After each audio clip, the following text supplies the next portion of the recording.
उठाएगा, खाएगा, चबा जाएगा। अब जयंत चौधरी जी कोई रसगुल्ला तो है नहीं, मूंगफली तो है नहीं कि उसको कोई उठाएगा, खाएगा, चबा जाएगा। राष्ट्रीय लोकदल का कार्यकर्ता क्या बर्दाश्त कर लेगा क्या?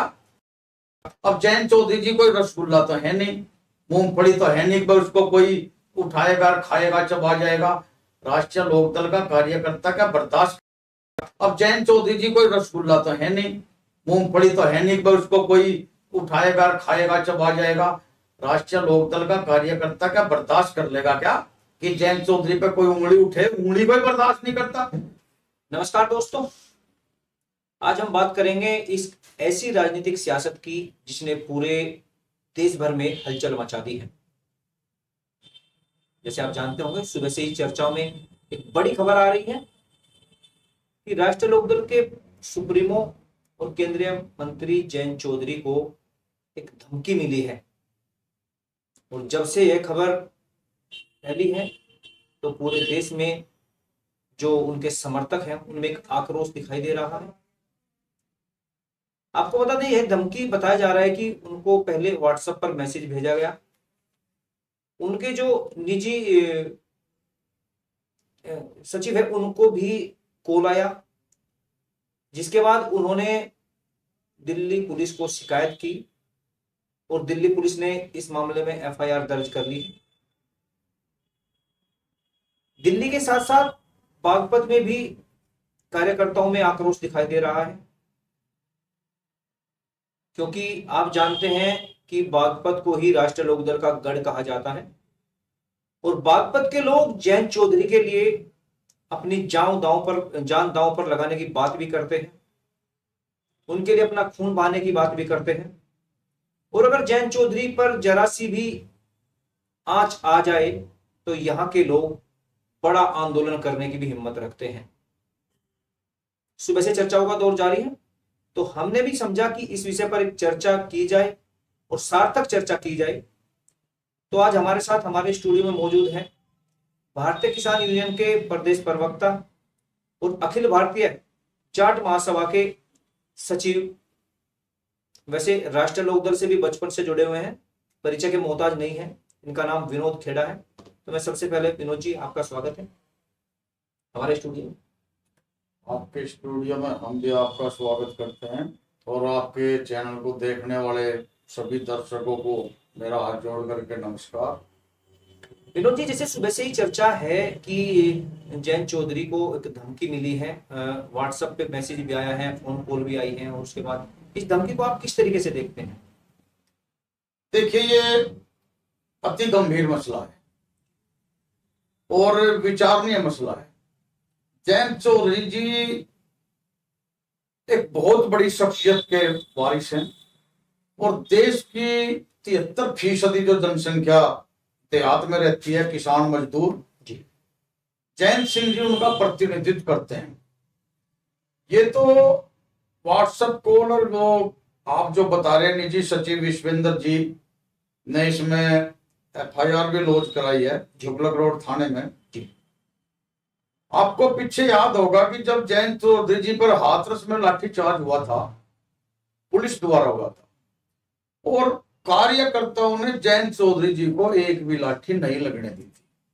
जयंत चौधरी जी की तो वायुसेना है और उसके विरोध में उत्तर प्रदेश में 38 महारैलियां हुई थी सरकार के ही खिलाफ। और ये तो कोई अपराधी प्रवृत्ति का व्यक्ति ऐसी भाषा बोल रहा, ये जांच का विषय है। अभी इसमें कोई बात कहनी बहुत है कि जल्दबाजी हो जाएगी। सामान्य घटना है या गंभीर साजिश आपको नजर आ रही है? नहीं, सामान्य घटना नहीं होती। कुछ ऐसे खुरापाती तत्व होते हैं, ऐसे दिमाग होते हैं, कई बार वो अपने आप को हाईलाइट करने के लिए भी ऐसी असभ्यता वाली भाषा बोल देते हैं। पीछे आपने देखा होगा, ये वो ऐसे उसका प्रतिनिधित्व जयंत चौधरी जी करते हैं कि आपने देखा था जब वही प्रतिनिधित्व तो था ये जो राकेश टिकैत जी के खिलाफ सरकार ने साजिश रची थी, और अगले ही दिन क्या बल्कि उसी रात को जी वहां गाजीपुर बॉर्डर पर पहुंच गए थे और उसमें इतना भारी आंदोलन हुआ था कि सरकार को भी बैक फुट पे जाना पड़ा था। अपने कानून 3 काले कानून वापस लेने पड़े थे। उसी उसी उसका प्रतिनिधित्व तो उन्हीं किसान मजदूर पर दूरों का प्रतिनिधित्व तो चौधरी जयंत सिंह जी करते हैं। हम जयंत चौधरी जी पर भी ऐसी वो खुरापात कैसे बर्दाश्त कर लेंगे, ये जांच का विषय है। अन्यथा आपने पीछे भी देखा होगा राठी जी कि जब श्रीमती इंदिरा गांधी जी पे अटैक हुआ, खुरापाती तत्वों ने किया, उसको देश का क्या खामियाजा भुगतना पड़ा था देश को उस घटना का, कि कितने वो 84 के दंगे आज तक हमारा देश भूला नहीं है। ऐसे ही नेता किसी भी पार्टी का हो, नेता जो नेतृत्व करता है वो देश का नेता होता है। और अब तो जयंत चौधरी जी सरकार में शामिल हैं, ये तो समझो एक किस्म से सरकार को चैलेंज है खुरापाती तत्व का, अगर ऐसा है तो ऐसे लोग जो इस तरह की साजिश रच रहे हैं, कहीं ना कहीं क्या वो देश की शांति को भंग करना चाहते हैं? इसमें अगर ऐसी साजिश है तो स्पष्ट दिखाई दे रहा है कि भाई इसमें लोगों को शांति हजम नहीं, लोगों को शांति हजम नहीं है देश में। जब से खबर फैली है, जो कार्यकर्ता हैं, जो समर्थक हैं, वो जयंत चौधरी के लिए जयंत जेल श्रेणी चौधरी की वो सिक्योरिटी की बात कर रहे हैं। जयंत चौधरी जी की ये बात सुनने के बाद जो राष्ट्रीय लोकदल का कार्यकर्ता है उनका खून उबाल मार कि हम ऐसी बात, क्योंकि राष्ट्रीय लोकदल का कार्यकर्ता एक शांति प्रिय कार्यकर्ता है, बिल्कुल वो देश में पीसफुल चाहता है, और अपने नेतृत्व के खिलाफ ऐसी बात कैसे सुन लेंगे? बिल्कुल आपने जो बात कही है, और ये यहाँ का जो कार्यकर्ता है पहले आंदोलन के रूप में भी कई बार दिखा भी चुका है, और ये कहीं जो ये धमकी की बात सामने आई, हम तो बता रहे हैं ना, हम तो सरकार ने दमन करना चाहा, हमने तो जब बर्दाश्त नहीं किया। अब तो जयंत चौधरी जी खुद सरकार के नुमाइंदे, वो स्वयं में एक सरकार है। अगर जयंत चौधरी जी को कोई ऐसी बात करता है तो सरकार को चैलेंज कर रहा, ये तो सरकार को देखना चाहिए। क्या आपको इसमें कहीं ना कहीं साजिश में एक राजनीतिक एंगल भी नजर आ रहा है? ये इसमें अभी कहना एक जल्दबाजी होगी ये, क्योंकि हमारे देश की पुलिस, और वो भी दिल्ली पुलिस देश की मानी हुई पुलिस मानी जाती है, और ये उसके पाले में गेंद है, और वो जल्द ही इसका निवारण करेगी। ऐसी बात नहीं, पता लगाया जाएगा इसमें कि क्या हो रहा। जैसे ये धमकी की बात हुई है पूरे क्षेत्र में, क्या पूरे देश में ही इसमें कार्यकर्ताओं में आक्रोश नजर आ रहा है? एक किस तरीके की धमकी है, क्या ये थोड़ा क्लियर स्पष्ट कर पाएंगे आप? नहीं, देखो इसमें जो FIR हुई है उसमें वो बिल्कुल कहा गया है कि 18 तारीख को ऐसे व्हाट्सएप पे कॉल आई, ऐसे ऐसे कहा गया। उनका प्रोग्राम तो 19 तारीख को हमारे यहाँ बागपत जनपद में था। बागपत जनपद में स्किल इंडिया के तहत तो उद्घाटन जयंत चौधरी जी को करना था, एक की आधारशिला रखनी थी, एक का उद्घाटन करना था, तो वो यहाँ पर आए। अब बागपत जनपद में आपने एक चीज नोट की होगी, स्वर्गीय चौधरी चरण सिंह जी के समय से ले लो, स्वर्गीय चौधरी चरण सिंह जी भी सुरक्षा नहीं रखते थे। चौधरी अजीत सिंह जी ने मिनिस्टर रहते हुए कभी सुरक्षा नहीं रखी। वही हाल जयंत चौधरी जी का भी है, क्यों यहाँ बागपत में हम नहीं मानते कि यहाँ किसी को, हमारे लीडरों को सुरक्षा की जरूरत है। तो बाकी ये सरकार को चैलेंज है, ये मैं जरूर कहूंगा, अगर ऐसा है तो सरकार को चैलेंज है, और सरकार को चैलेंज कोई भी नागरिक कर नहीं सकता। खुरापाती तत्व कोई भी सरकार को चैलेंज नहीं कर सकता।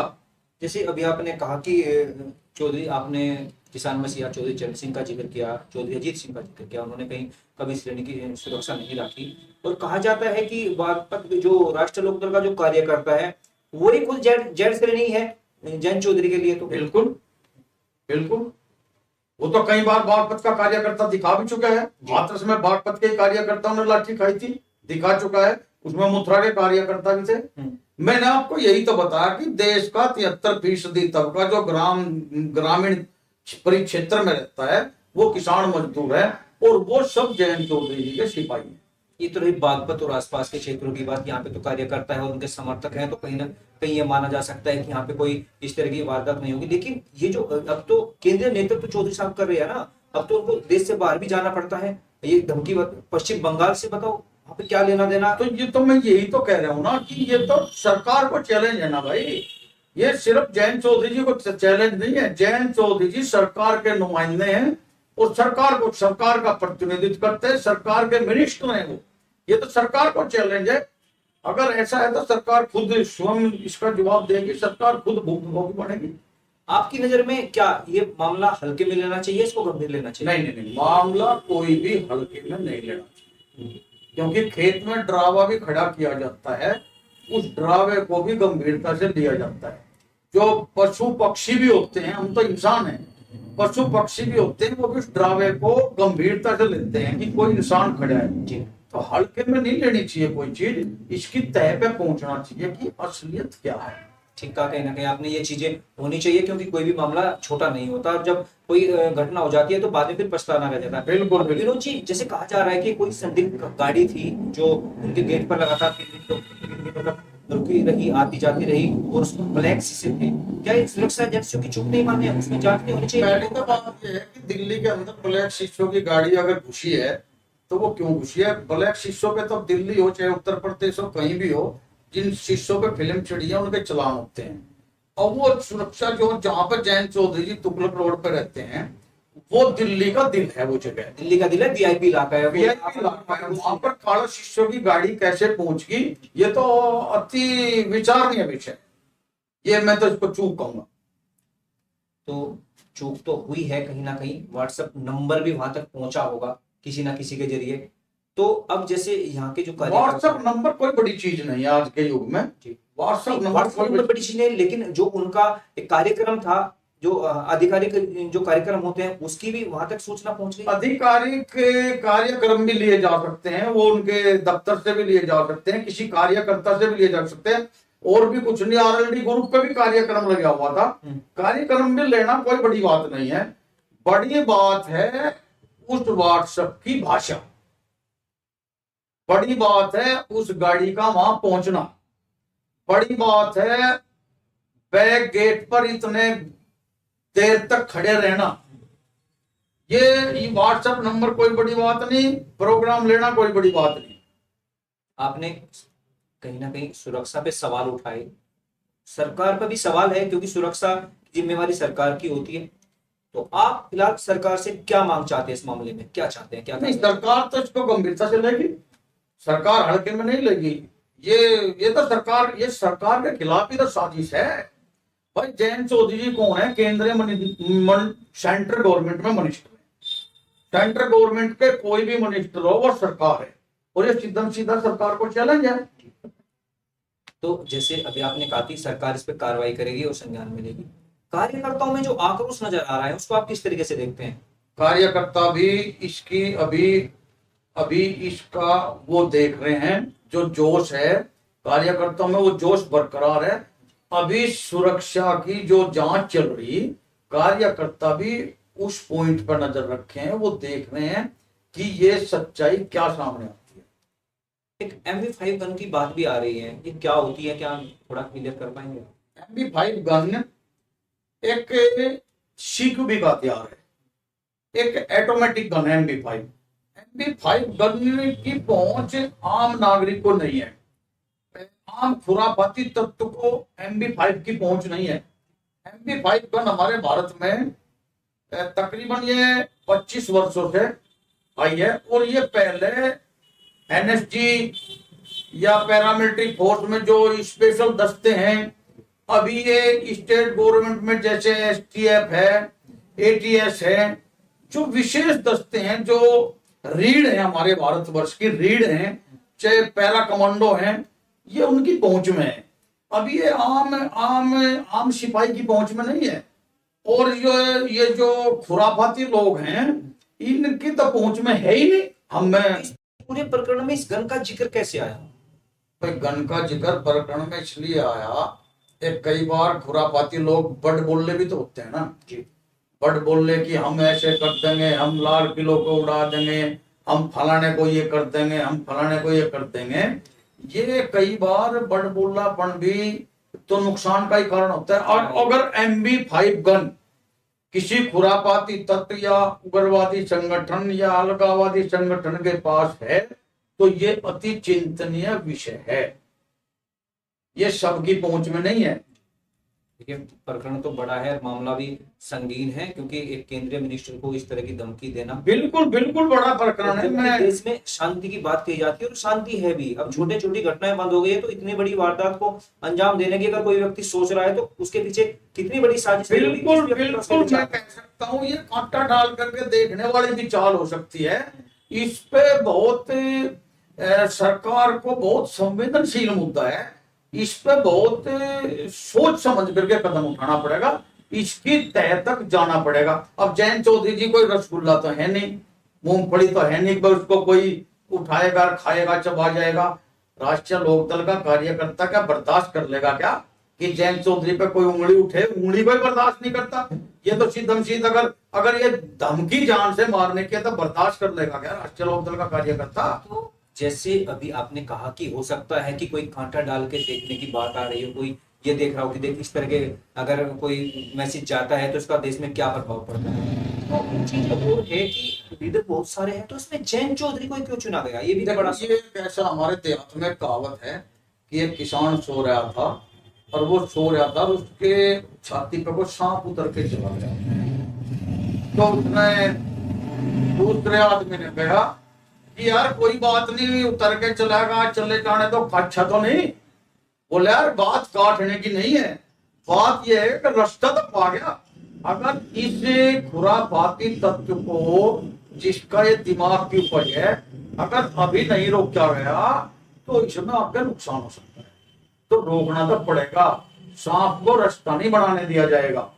ने कहा कि कहीं ना कहीं जो इस तरह की जो घटनाएं है होने से पहले उन पे ध्यान दिया जाए तो बिल्कुल इस पे अंकुश लग सकता है। तो जैसे कार्यकर्ताओं में आक्रोश है, लोगों में आक्रोश है, तो आप एक भाई बड़े पदाधिकारी है, भारतीय किसान यूनियन से आप जुड़े हैं, और जाट का जो संगठन है अखिल भारतीय जाट महासभा, उससे भी आप जुड़े हुए हैं, और राष्ट्रीय लोकदल से तो आप बचपन से, कई बार आपसे बात हुई है। बचपन क्या, हमारी तो 3 पीढ़ियां राष्ट्रीय लोकदल से जुड़ी हैं। ये क्षेत्र के में जो बच्चा बागपत में क्या पश्चिमी यूपी में जहां भी पैदा होता है तो राष्ट्रीय लोकदल में पैदा होता है।